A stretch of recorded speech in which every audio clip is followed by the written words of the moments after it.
इस प्रदेश कार्य समिति में कहने में कोई संकोच नहीं है कि बिहार प्रदेश में भारतीय जनता पार्टी के साथ गठबंधन के कारण जो नीतीश जी आपकी अगुवाई में यह सरकार चल रही थी, जो विकास कर रही थी, जो सुशासन दे रही थी, जो सुरक्षा दे रही थी, आपने बिहार प्रदेश को जंगल राज की ओर फिर से भेजने का पाप किया है, अपराध किया है। और जब बिहार का इतिहास लिखा जाएगा तो उसमें आपका नाम लिखा जाएगा कि जंगल राज का अगर कोई दोषी है आज की स्थिति में, आने वाले समय में मेरा पूरा विश्वास है बिहार में भी भारतीय जनता पार्टी की सरकार होगी। और हम उत्तर प्रदेश से आपको बता रहे हैं एडवांस में, उत्तर प्रदेश में 80 लोकसभा सीटें हैं, इस बार 80 के 80 लोकसभा सीटें हम उत्तर प्रदेश से और 40 लोकसभा सीटें जो बिहार की हैं, आप सब आज तय करके जाइए। 120 सीटें तो उत्तर प्रदेश और बिहार में क्या अंतर है? सीताराम।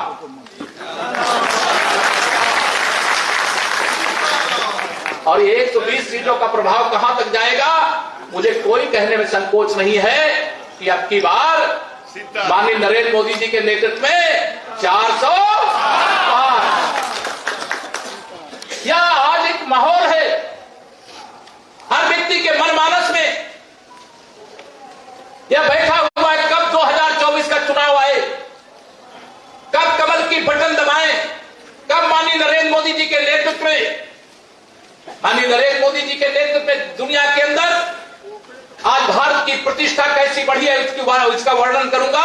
तो मैं जानता हूं यहां प्रदेश कार्य समिति बैठी है और प्रदेश कार्य समिति में जिस श्रेणी के लोग बैठे हैं वह दिन भर इस बात को पढ़ते भी हैं, सुनते भी हैं और लोगों के बीच में बताने का काम भी करते हैं।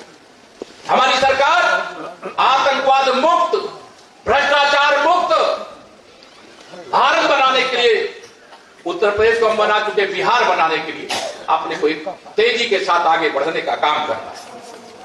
मैं आज की बैठक के माध्यम से एक उल्लेख जरूर करना चाहूंगा। वह समय था 1990 से 2005 के बीच का।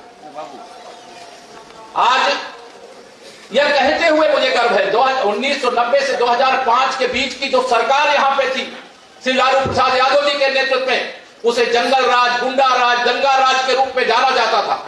बिहार का नाम पूरे देश में, दुनिया में बदनाम करने का जो काम हुआ था उसे एनडीए के शासनकाल में भारतीय जनता पार्टी के साथ गठबंधन करके जब नीतीश जी को मुख्यमंत्री बनाने का काम किसने किया तो भारतीय जनता पार्टी ने किया। और शानदार ढंग से जब सरकार चल रही थी 2005 के बाद 1990 से 2005 का काला कार्यकाल शायद कोई भूलेगा नहीं। लेकिन आज एक बार फिर से, अभी मैं एक दिन, क्योंकि उत्तर प्रदेश और बिहार की सीमा लगी हुई है, बॉर्डर के कुछ जिलों के दौरे हुए थे तो कुछ कार्यकर्ताओं को बिहार और उत्तर प्रदेश में नातेदारी, रिश्तेदारी सब एक दूसरे से जुड़े हुए हैं। उन्होंने कहा आज मुझे बिहार जाना था लेकिन अब देर हो गई है, अब इस समय नहीं जाऊंगा। मैंने कहा क्यों नहीं जाओगे?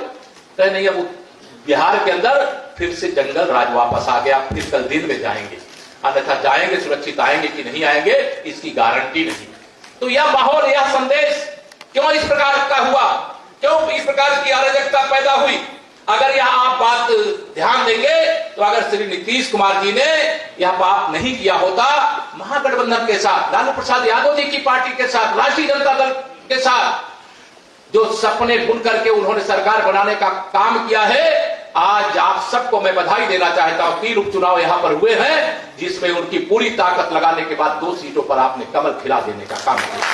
बधाई दूंगा मैं। ये तो ट्रेलर है, पूरी पिक्चर तो बाकी, पूरी पिक्चर बाकी है। और वह पिक्चर को दिखाने का काम बिहार की जनता और बिहार का भारतीय जनता पार्टी का एक एक कार्यकर्ता निश्चित तौर से तत्पर होगा। किस प्रकार से विकास की योजनाएं भारत सरकार अपने खजाने से बिहार के लिए भेज रही है, दरभंगा के लिए भेज रही है, लेकिन उस योजना के मार्ग में किस प्रकार से बाधा डालने का काम किया जा रहा है। अभी मुझे जानकारी मिली कि हमारे जो किसान हैं उनकी जमीन ली गई और जब वह शांतिपूर्ण ढंग से प्रदर्शन कर रहे थे, किस लिए प्रदर्शन कर रहे थे? मुआवजे के लिए कर रहे थे। तो पुलिस ने बर्बर लाठीचार्ज किया, याद है? या पुलिस के लाठीचार्ज घरों में घुस करके महिलाओं, बच्चों तक को भी नहीं छोड़ा गया। श्री नीतीश कुमार जी आप कहां थे? आपको किसानों की याद नहीं आई, महिलाओं बच्चों की भी याद नहीं आई, और जायज मांगों को सुनने की जगह आपने नाजायज लोगों को संरक्षण देने का काम किया। यह सीता मैया की धरती है।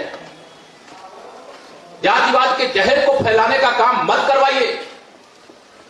अगर जातिवाद के जहर को फैलाने का काम करेंगे तो इसके दुष्परिणाम बहुत अच्छे नहीं होंगे।